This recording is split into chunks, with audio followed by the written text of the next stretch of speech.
today we're going to continue writing my song Monkey, which I started in another video. It should be out on my channel. You can see how I wrote this A section here.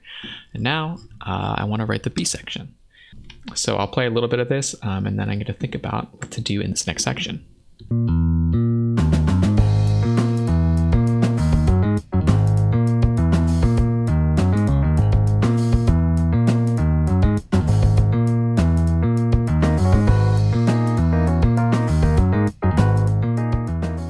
So the first thing that I want to do for sure is you basically see that we have this 9-beat bass line going on throughout this whole first A section. And so going into the B section, I know that I want to break that pattern. So my first thought is that because the drums are in 7 and then the bass and the Rhodes are in 9, that what if I just flip that? All right, so the rhythm is like something like that.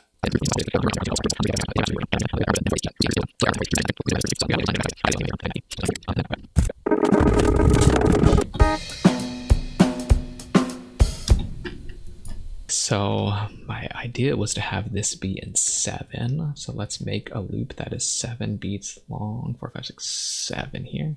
Let's make a simple bass line just so we can get the feeling of this and see if it's bust or not.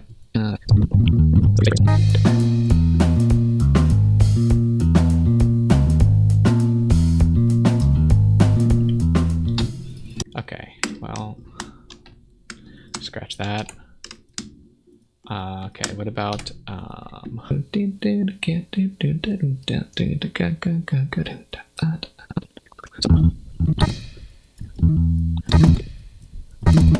it doesn't really go between this very well.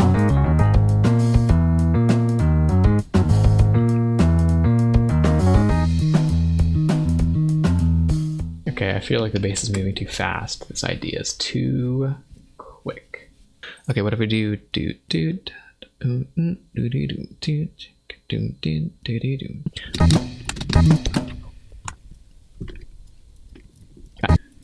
okay, this one's kind of interesting. A lot more space.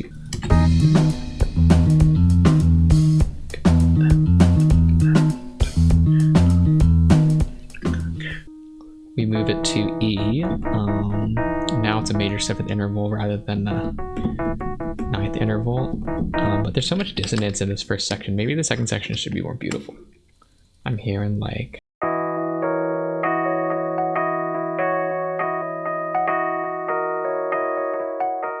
I don't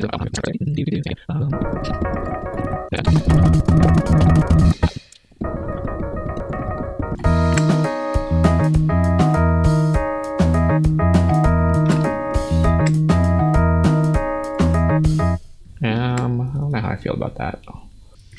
Okay, so instead of 7/4, what if I just increase it to 4/4? I really feel like a time signature change would be cool.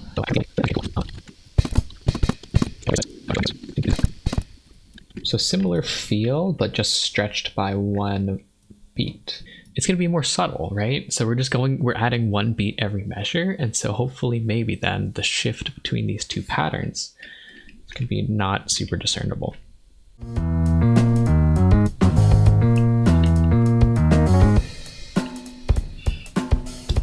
So the idea I'm hearing for the bass is like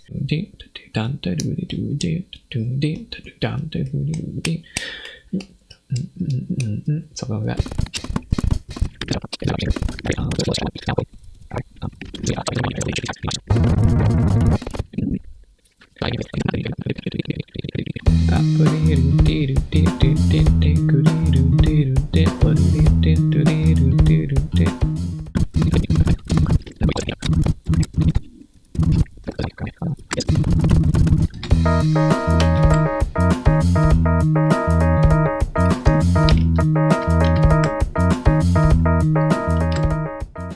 What if this just keeps going?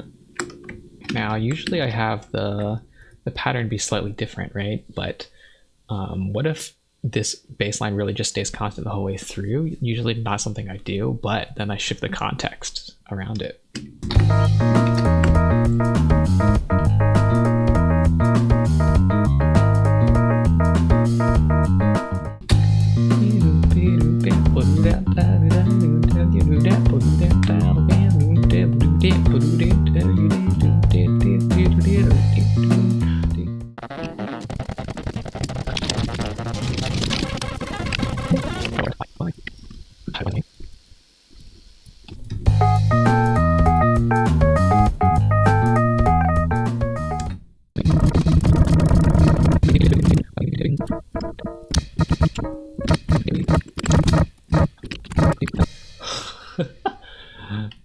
that weird? It is weird.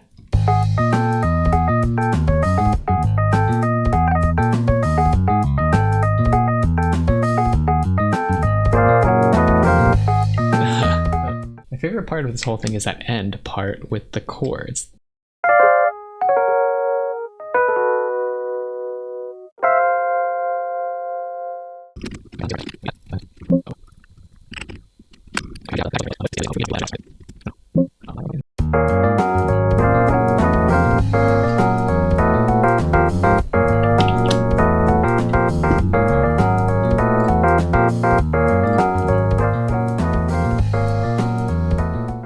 The bass is so weird on top of that. It's completely out of sync. It's just, it sounds like it doesn't belong at all. So another idea that I had that I'm going to try to implement now is, what if I just alter this bass line? And so what if I just go up half of a step? So let's try that.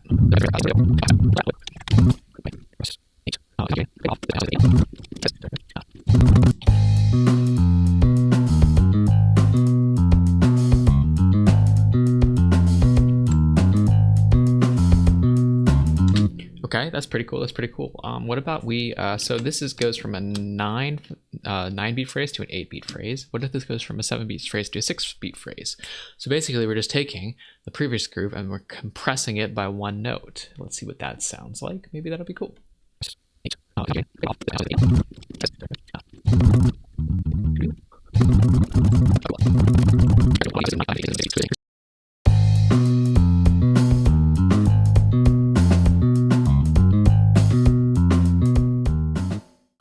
think the drum pattern sounds not great. What if it's just 8 against 7?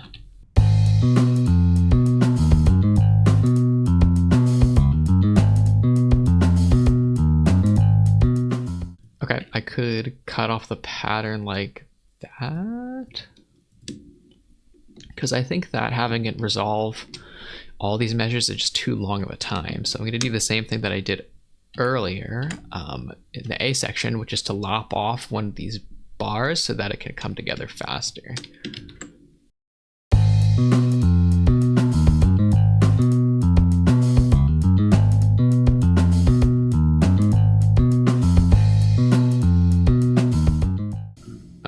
I don't like that part of the measure as the part that it resolves on.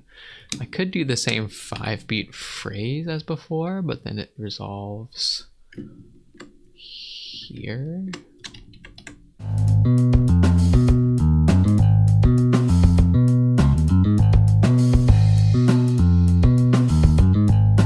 I don't like the way that sounds either. But I do like this bass line having like a different length and shape to it. I think that's very interesting. So it ties it together. You can still hear the same idea, it's just altered. Okay, well, what if I alter the drum pattern too so that it resolves here-ish?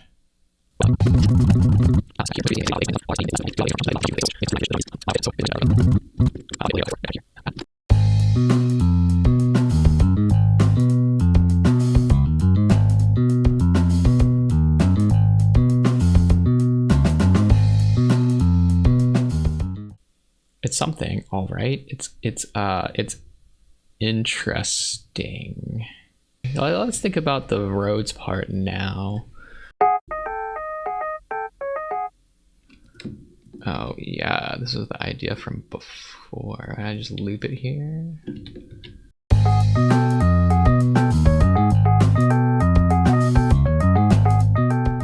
So instead of having that other rhythm, I thought maybe I just continue this pattern where it left off, right? For the Rhodes, I mean. But yeah, my idea was like...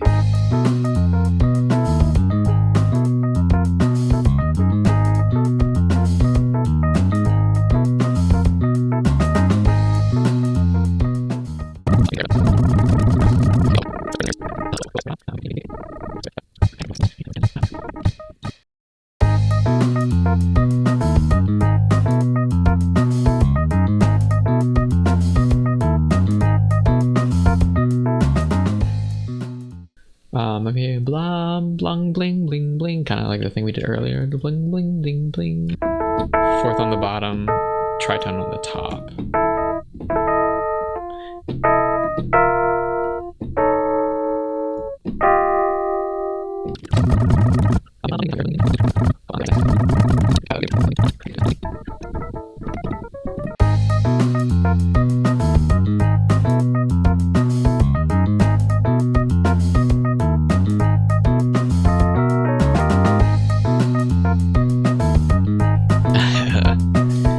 But if I want it to be like symmetrical, then these other chords should have 4 notes instead of 3.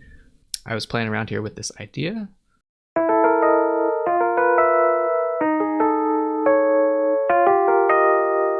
Wow, that's a real dissonant chord. Oh my god. Let's try to name it here, because naming chords is one of my favorite things, especially when they're weird. E, major 7, sharp 11. Oh god, it's like an E major 7, sharp 11, add 4. Yeah, you can say 4th and 4th, but I think it's more accurate to say nested tritones. That's so sick.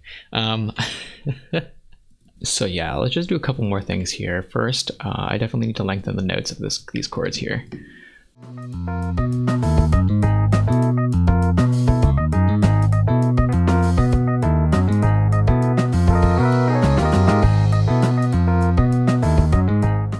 Alright everyone, so I had the craziest idea. What if after all this nonsense with the polyrhythmic stuff and things not resolving properly, what if this section is just 4/4? I love ride bell, so let's use some ride bell here.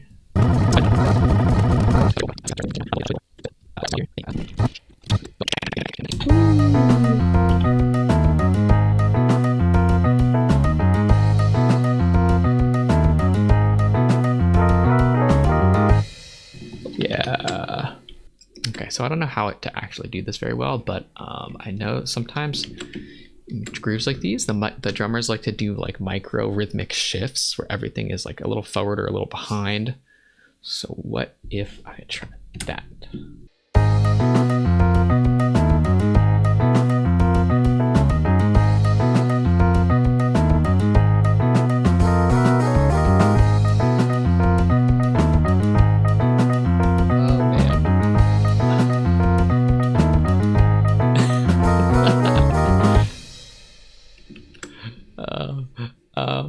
I'm hearing some sort of triplety. Gosh, what? But so hold on. Just cut these out. Get to doom doom. Get to doom doom. Get to doom doom. Get to doom doom. Get. Oh wait, what if it's maybe it's the dotted quarter note.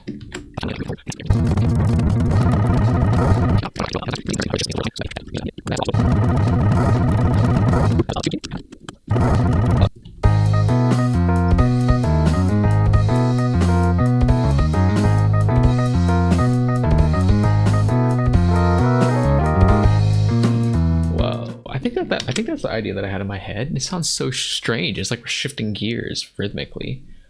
Oh man, but this makes it more complicated. And it was kind of nice just having a groove in 4. My webcam like crashed, which sucks, but I didn't do much really.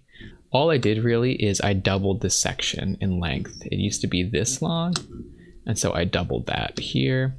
Okay, so the way it works really, metric modulation, is basically you determine a new length of note and then you have the drum beat go off of that. So here, 1, 2, 3, 4, 1, 2, 3, 4, 1, 2, 3, and 4, and 1. We're just quarter notes or half notes, whatever you want to call it. But here, the pulse is the dotted quarter. So yeah, the pulse comes 1, 2, 4, and 1, 2, 3, and 4. And so when you put it together, basically, it makes it sound like the piece is slowing down. 1, 2, and here we go. And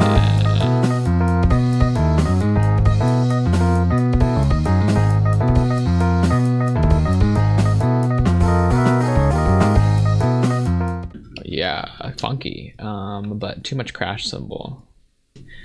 Honestly, I kind of liked it when it was half that length. Originally, I guess my idea was just go 4/4 for a while, let it groove, but now we have this weird metric modulation drum shenanigans. So I think what I've decided is that the A section here is too long, so take this out. And I'm still unsettled about this section here. But what I think I want to do is I think I want to mold this Rhodes part to the dotted quarter.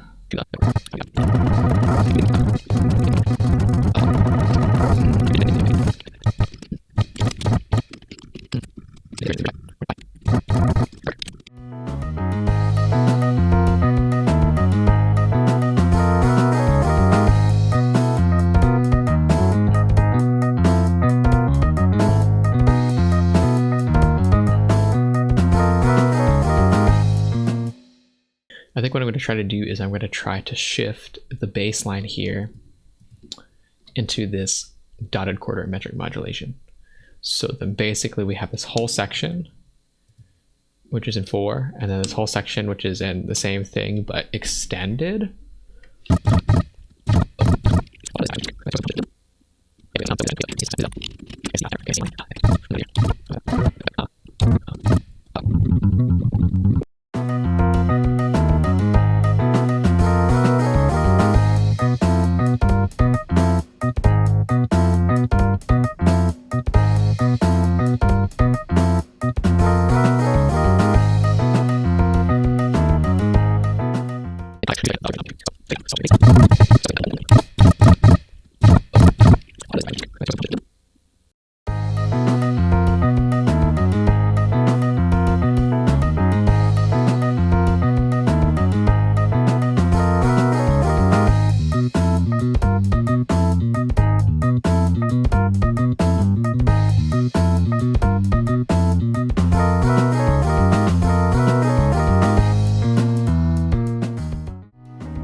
I'm not like satisfied with it.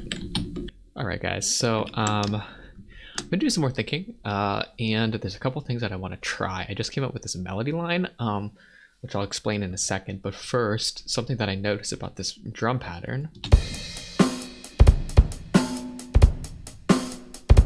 It's very straight. The closed hat is just like metronomic, right? But I thought maybe it would be cool if it swung a little bit, meaning that there's going to be some unevenness to it. So I guess I'll try to dial that in. But yeah, basically I wanted to change the length of this second division here. So this versus. So it's at a kind of swings. But yeah, so the question is by how much?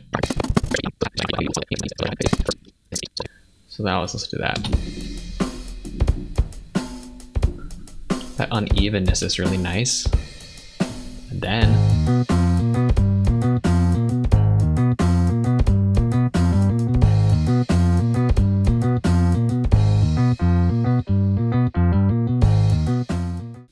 what if we do the just take these, plop them down,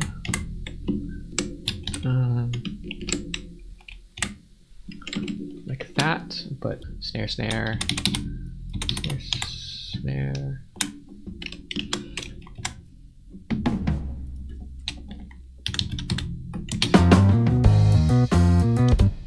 Nice, just a quick fill.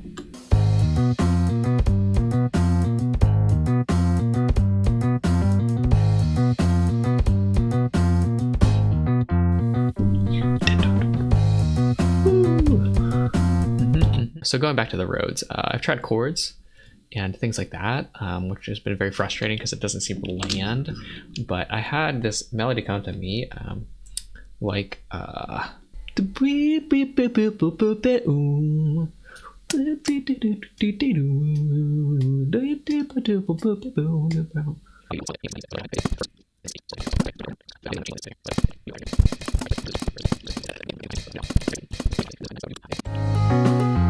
and I changed this little part. Remember if I said, just move that one note up.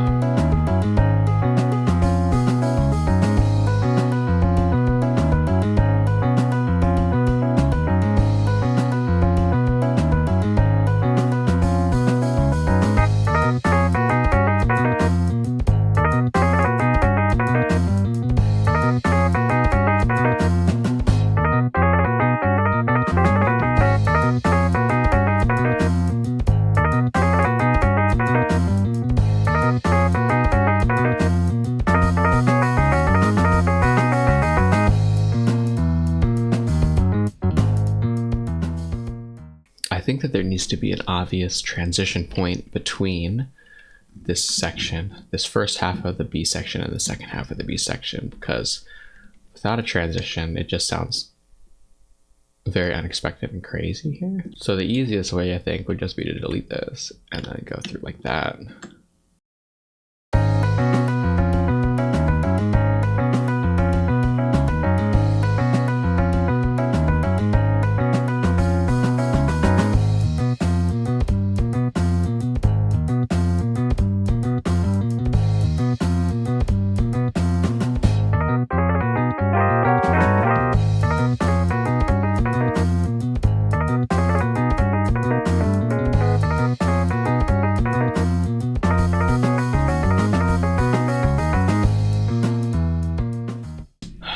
But honestly, I think that's about as good as we're going to get this part. I've been thinking that all really I have to do, as much as I hate it, just get rid of that section, because it's just not working very well. And then I think if I just keep it like this, basically everything's going to go well. I don't need to worry about transitions or anything. Everything moves smoothly. So let's just do this without that metric modulation section.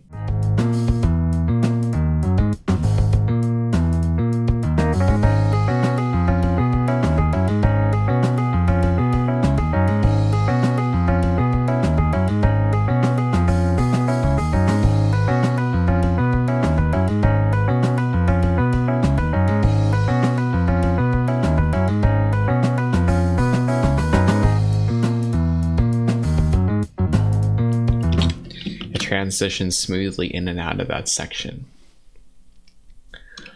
Oh man, so as much as I hate it, I really don't think I can justify this metric modulation. It just sounds clunky.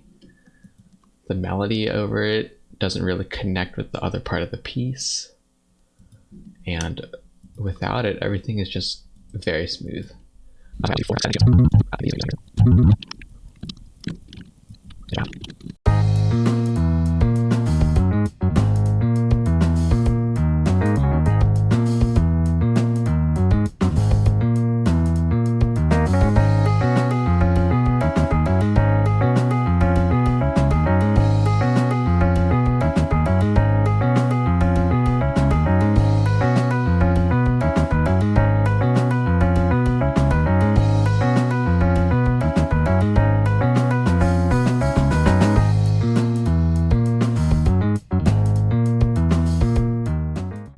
So let me talk a little bit about the significance of this section and what it means. So I went into this in more detail in my first video on writing this piece.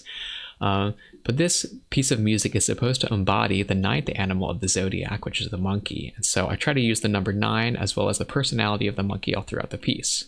So something that you'll notice immediately when coming into the piece is we have this Rhodes pattern right here.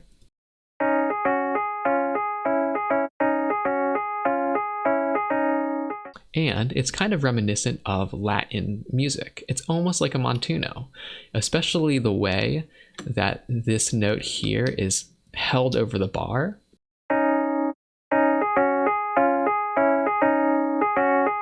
It's really reminiscent of some of the rhythms. This particular rhythm you might find in the bass of Latin music. The drum pattern also happens to have a Latin-esque flair, especially just because of this ride bell pattern. Not exact, but approximated.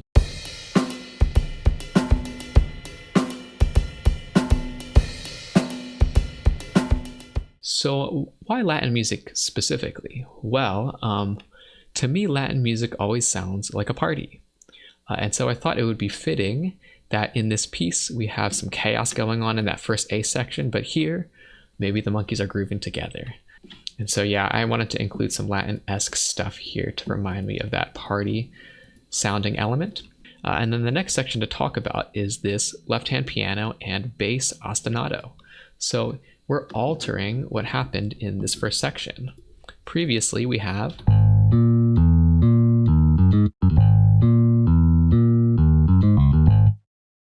so previously this is a 9-beat pattern, but when we get to the B section, it's an 8-beat pattern. So we lop off 1 beat from the phrase. And so it's modified now. It looks like this and sounds like this.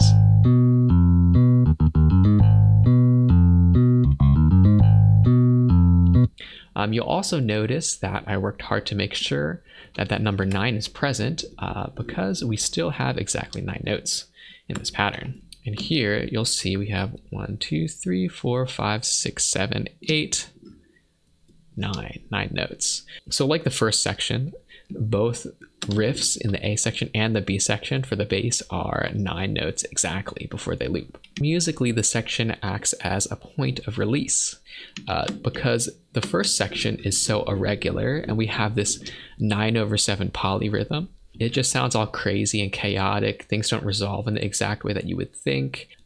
So you got all of these clashing polyrhythmic ideas in the first section, and musically I knew going into this second section that it would be nice to have a point of release. And so this is what this party time 4/4 groove section is all about, really. I think the main thing that I learned from this experience here is really that unfortunately sometimes you have to get rid of your favorite ideas. Specifically, I'm talking about that metric modulation. It was so cool, really cool. But it just was clunky. It didn't end up working out very well. And so unfortunately, I had to let it go. As I mentioned before, it's better for the music to be good and less cool than for the music to be weird and clunky and bad, but include cool or hip elements. So that's something that I've had to deal with a lot.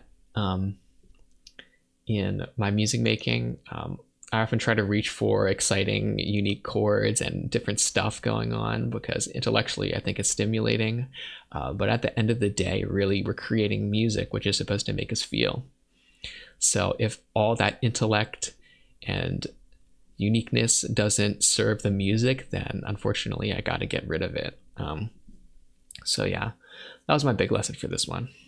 Thanks for watching. I hope you enjoyed and learned something. If you did learn something, please hit that subscribe button. You can give me a thumbs up. You could also talk to me in the comments about where you think this piece should head next, or if you have any ideas for how to make that really cool metric modulation work. I'd love to hear those ideas as well. Thanks for watching. Hope you learned something, and I'll see you in the next one.